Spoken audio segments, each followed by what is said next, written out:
Hello, ladies and gentlemen, all that magic here, and welcome back to another World of Tanks video. And in this video, as you can now see, we have the MTLS-1G14. This is a very special Tier 3 light premium. It has its ups and downs. Let's get into it. Okay, so right now, we're going to be looking at how you get it in the first place. So, you get it by purchasing the battalion pack. It comes with two other tanks, the MTLS-1G14 and the T95E2. Sadly, you cannot get it by itself. I wish you could, because I know lots of people don't want to spend this amount of money on the game and would rather just spend it on, like, say you don't like the T95E2 and you have to get this in order to get the MTLS or the, I don't know. I think it would have been nice if you could get it separately, but I think what they want to do is keep it as a really rare tank, so you don't see a trillion of these things floating around. But so this is how you get it. You purchase this. It gives you an op, a special op called MTLS Ace. From getting that, you have to get 10,000 XP in that tank. Not that hard to do. That's about 5 to 6 good games, and then you got yourself 1 day of premium from completing that op. So that's pretty nice. And there's ops for the other two tanks too, but I'll get to those in other videos. Okay, so let's go into the stats of this tank. So as you can see here, this tank isn't that well armored. So the speed limit of this tank is 50 kilometers per hour. 50 kilometers per hour. It can hit about 40 and stay around there on flat ground. It's kind of difficult for it to get to 50, but you can definitely hit that going downhill and stuff. You can hit well over 50. You can get to like 65 going downhill. Then it has 240 horsepower, chassis rotation 40 degrees a second, view range 320, turret rotation 44 degrees per second, rate of fire is 37.08 rounds a minute. So, if you're familiar with the MTLS-1G14 and the 1375, then you'll probably be familiar with the reload time on this. So, the reload time on this gun is approximately 12 seconds, and that's pretty much like the 1375. And at Tier 3, you really don't want that, just because you're in close, fast combat. You need a gun that can shoot, like the Locust gun. It can constantly keep shooting, and it can constantly be putting out damage, instead of just taking damage while you're on that 11-second reload. And you know how many howitzers and things are at Tier 3, so you don't want to be not able to shoot for too long.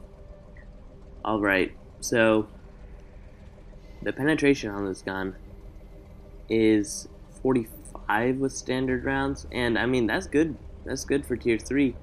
But then for Tier 4 and 5, which this tank can see, that is not that great at all. Hey, at Tier 5, you're up against KV-1s and T1 heavies, Churchills, like, whoa. No. Even the APCR cannot touch a T1 heavy or KV-1. You're kind of helpless there. Damage is 40, that's pretty darn good for a 44 caliber cannon.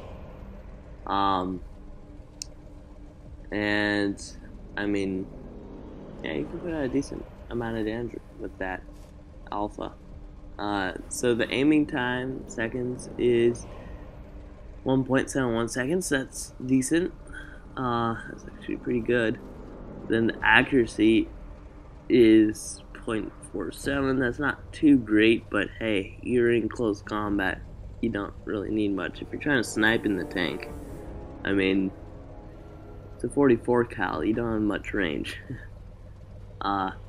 So traverse speed, hold traverse. I think we already went over this. 40.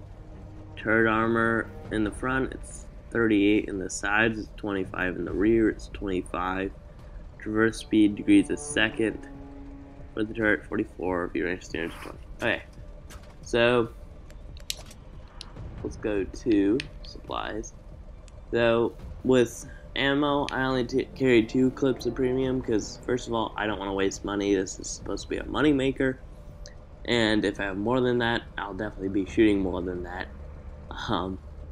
You don't want to spend too much money in this tank because it defeats the purpose of having a premium tank. And I mean, if you can't penetrate with your 45 pen on the armor piercing and it only goes up to 65, I mean, that's not much of a difference. You may not be able to pen the target still. So then you gotta I just carry a standard manual fire extinguisher, small first aid kit, small repair kit. I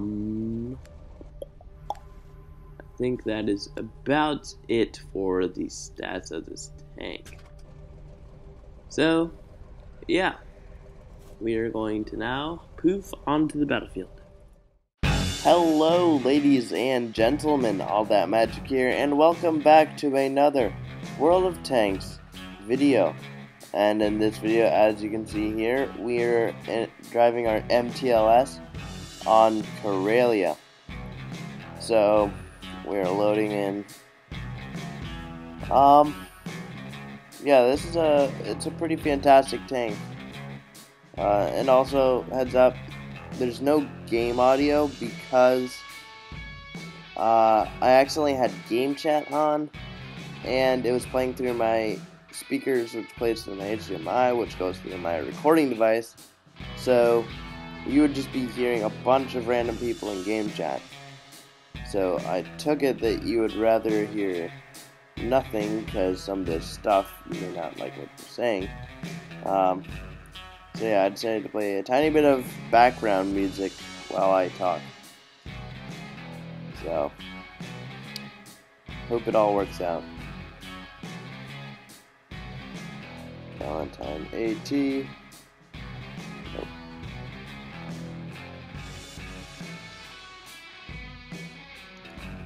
M3 Stewart. You'll see a lot of M3 Stewarts in this game, for sure.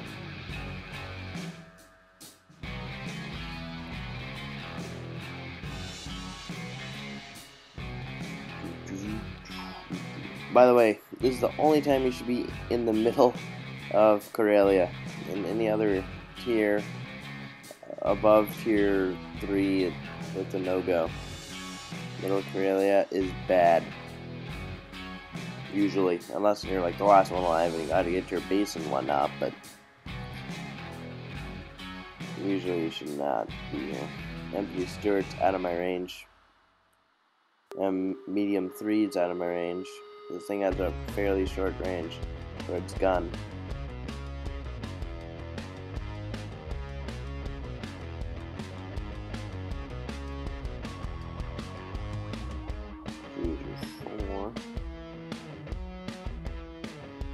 See, if I did short controlled burst there, that would have definitely killed it, but I was really rushed and I did not for some reason. I got hit by Artie, thank goodness I did not die. That would have really sucked a lot. I'm still probably not Artie safe where I am, but they seem to not hit me, so. Medium 2.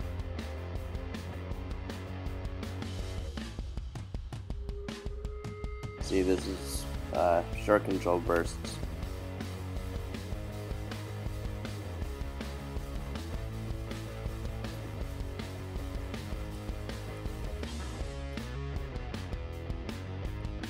Cruiser 3.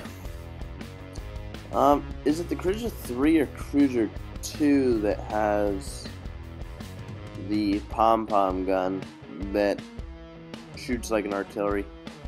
I feel like it's the Cruiser 2. I don't know. That is a fun tank. Got a little howitzer on it.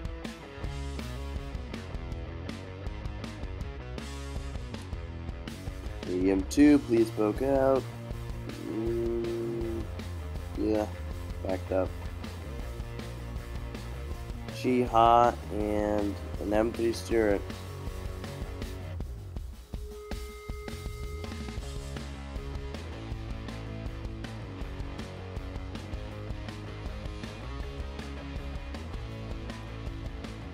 So I did not clip that Chi-Ha, but a few shots did bounce somehow. I don't even know how they bounce off the side of a Chi-Ha, but I think they may have hit the upper front plate at an extreme angle, that's my guess. M7 Priest is out of my range.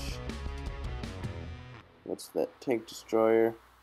It's an FCM 36 pack 40. I think it's about to be taken out. Yep.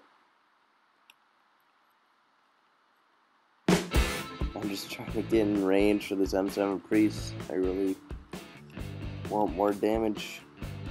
There we go, we are in range, except he disappears. So I just spam the whole area, hoping I get a hit. Now there's an M3 Stuart coming.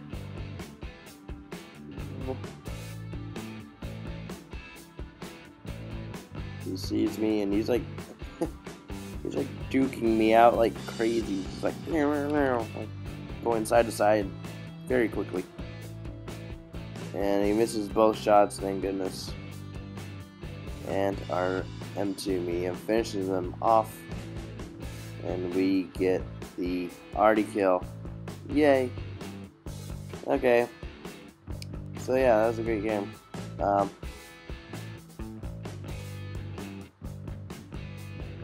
Let's see what we did. So 724 damage. I mean, that's not bad for a tier 3 at all, by any means. I got my 3rd class mastery badge, Confederate medal, and yeah, in the Confederate medal, as you can see here, it has like hit at least 6 enemy vehicles that must subsequently be destroyed by another player or destroy themselves. So yeah, that's pretty nice. Also, be sure to check out my Twitch because we are going to do lots of Twitch streaming soon, and also check out for the Amex Chapter review that will be coming soon. And by the way, in my reviews, I like to do honest games in the MTLS. I just did a bunch of games in this thing, and honestly, this was the best I could get, so I don't want to be lying to you guys or anything, or get some fake hopes up. So if I do like a 3,000 damage game, like I don't want you guys to expect that you'll be doing that, because you most likely won't. That would be a really rare thing. So this is about the average game you would get in it, and I do try to get above average games in there. But if they're like near impossible to get, then I don't want you guys to have any false hope or anything in the tank, because it costs money. So thank you all for tuning in, and I will see you on the battlefield.